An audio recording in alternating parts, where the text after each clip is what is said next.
serviram-lhes de pedra e o betume de argamassa. Interessante. Interessante que aqui em inglês usa a palavra tar, que é asfalto. Que é asfalto. For mortar, para colar. Justamente para colar. Interessante. Aqui.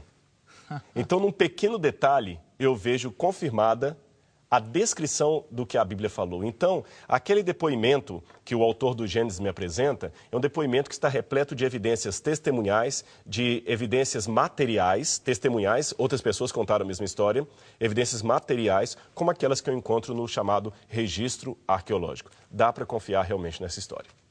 E isto é apenas um exemplo, hein? Um detalhe tão pequeno, né? Interessante, né? Como a Bíblia menciona isso. Foi você que descobriu? Esse aqui, tijolo... Não, esse aqui quem trouxe para... Eu tenho um problema, eu não consigo entrar no Iraque, porque eu tenho carimbo israelense, meu passaporte. Então, alguns países, na Síria, em alguns lugares, é difícil você poder entrar.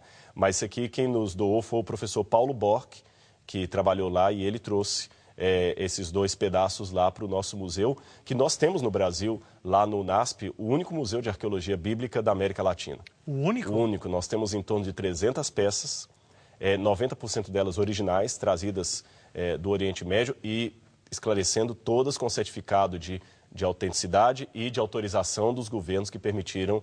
Nada foi tirado roubado, de maneira escusa. Então, esse tijolo tem quantos anos? Esse pedaço aí? Esse aqui tem 4.300 anos. 4.300 anos. Então. Agora, algumas peças do museu caíram lá por, entre aspas, acidente. Eu digo entre aspas acidente, Bill, porque eu sou um crente descrente.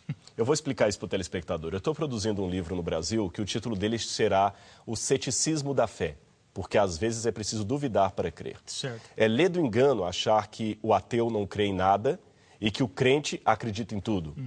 Muita coisa que o ateu crê é pela fé. Certo. O ateu acredita em muita coisa. Por exemplo, o ateu acredita que o universo surgiu por acaso. O crente duvida disso. Então, está vendo que o crente também duvida? O crente também descrê. Eu prefiro a máxima latina que diz ex nihilo nihil fit.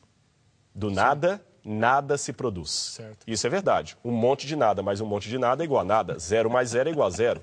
Então eu pergunto para o ateu, se não existe Deus, o que havia antes do Big Bang? O que havia antes do início do universo?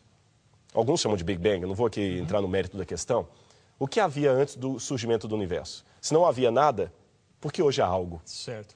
Então, justamente por eu ser um incrédulo quanto ao nada, eu sou obrigado a crer em Deus, entende? Certo. E dessa maneira também, entre o meu rol de incredulidades, existe a minha descrença quanto à coincidência. Eu prefiro falar de providência divina, certo, que matematicamente falando, a chance da coincidência é infinitamente remota. Falando então de providência divina, eu queria contar uma história para você e dos telespectadores. Eu tenho um tijolo um pouquinho mais novo do que esse, bem caçula em relação a esse. Esse aqui eu falei que é de 4.300 anos atrás, ou 2.300 a.C. O outro tijolo que eu tenho é de 2.600 anos, bem mais novo, né? Data do 7º século a.C. Esse outro tijolo, ele foi da Babilônia e ele foi parar no Museu Paulo Bork. Assim, hoje nós temos autorização para tê-lo ali, está tudo documentado também. Há 30 ou 40 anos atrás, muitos brasileiros trabalhavam no Iraque em construção civil. Okay. E na época não havia tanta questão do traslado de antiguidades e tudo mais. E um brasileiro que lá trabalhava, fazendo amizade com um soldado que cuidava das ruínas da Babilônia, ele sempre ia visitar ali. Quando foi embora para o Brasil, e acredito que os canadenses que estão nos assistindo já sabem, todo mundo que conhece brasileiro pergunta de futebol, de praia, falavam de futebol, o soldado gostava dele, e ele falou, eu vou embora para o Brasil. Ah, que pena, meu amigo, você vai embora. Ele falava um pouquinho de inglês, o outro também, conseguiam se comunicar ali, mas eu queria levar um souvenir. Ah, o que você quer? Eu queria uma pedra daqui da Babilônia. Escolha o que você quiser. E ele pegou um pedaço de tijolo, que ele julgou ser uma pedra, desse tamanho, porque havia ali alguns desenhos. Na verdade, não eram desenhos. Ele pegou aquele tijolo, colocou na mala, trouxe para o Brasil. Quando ele chegou no Brasil, o tijolo saiu do meio das roupas, sujou a mala dele e tudo. E ele pensou, vou jogar fora. Mas, felizmente, a sua esposa, as mulheres às vezes são mais inteligentes que nós homens, viu? Isso é verdade. As mulheres são... diz alguém que Satanás precisou de toda a astúcia da serpente para convencer Eva a comer do fruto proibido. Eva bastou dizer a Adão que é uma mordida, então as mulheres são mais inteligentes, definitivamente. A mulher disse, não jogue fora, já que você não vai usar, dê para um professor. E havia um professor de história, lá no Brasil, chamado Paulo Barbosa, que recebeu esta pedra. O professor Paulo, então, levava a pedra para alunos da escola secundária, mostrava e ficou com essa pedra por uns 30 anos, tijolo. Quando o professor Paulo Barbosa se aposentou e foi morar nas redondezas do UNASP, onde eu leciono, ele visitou o Museu de Arqueologia que nós temos ali. E eu lhe mostrei alguns pedaços de tijolo com escrita cuneiforme. E ele disse, eu tenho em casa um tijolo assim, e me contou a história. Eu fiquei... Eu fui à casa dele. E no meu curso eu estudei, a gente tem que estudar alguns idiomas antigos, a gente estudou hebraico e grego, não o grego e hebraico modernos, mas os antigos, o grego koiné. Estudei também o acadiano e o egípcio hieroglífico. Então era possível ler um pouco. E eu falei, professor, isso aqui é acadiano. Ele perguntou, o que está escrito aí? Eu falei, bom, isso aqui não é o inglês ou o francês que você vai traduzindo assim, mas dá para a gente fazer, decifrar com os léxicos. E quando eu fiz eu não pude acreditar no que estava ali. Aliás, eu trouxe uma foto, o pessoal vai colocar para o telespectador poder ver em casa a foto do tijolo que você está vendo nesse momento. E aqui você vê que tem 3 linhas de inscrição. Esse tipo de escrita que você está vendo aqui é a escrita cuneiforme. É a escrita usada nos tempos de Daniel. De Daniel? De Daniel. Bom, agora que o pessoal de casa viu a fotografia, eu vou contar o que está escrito ali naquela foto do tijolo que todo mundo viu. Ali, a tradução seria, eu sou Nabucodonosor, rei de Babilônia, provedor dos templos de Esagla e Êsida, e filho primogênito de Nabopolassar, rei de Babilônia. Uau. Havia uma parte do fragmento que estava meio apagada, eu não consegui traduzir, um professor de Assiriologia da Universidade de Budapeste que traduziu.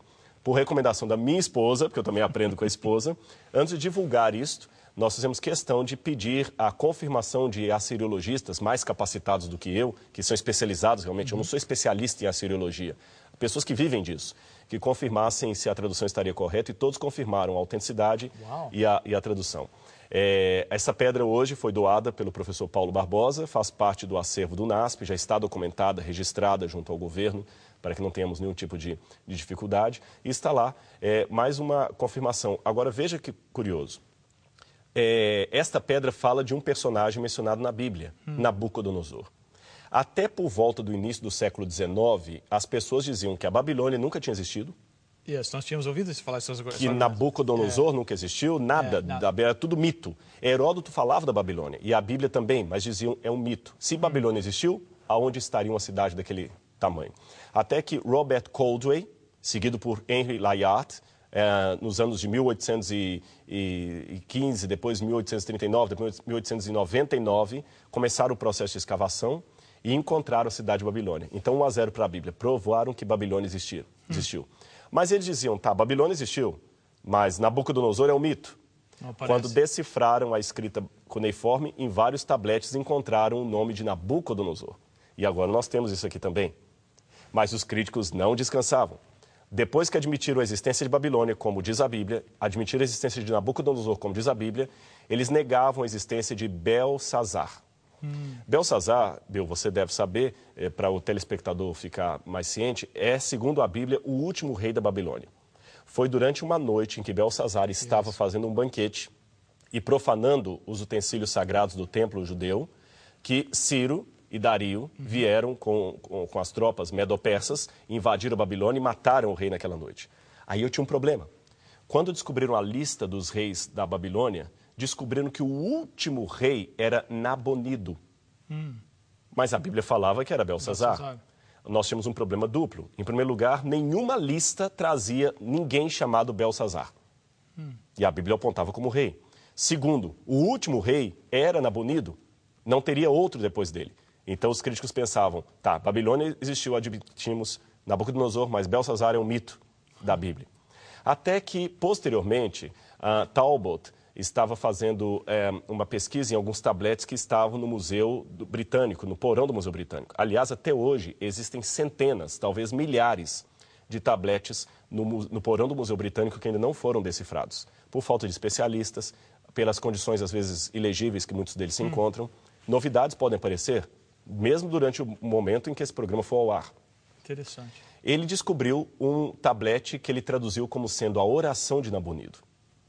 E quando ele foi decifrando o tablete, lá pelas tantas, Nabonido pede a oração pelos seus servos e pelo seu filho, Bel-Achar-Uzur, Belsazar. Havia, então, um Belsazar. Mas isso não solucionava todos os problemas. A Bíblia dizia que Belsazar era rei. Ali, no máximo, seria filho do rei. Mas a decifração de outros tabletes de Talbot explicou o fato.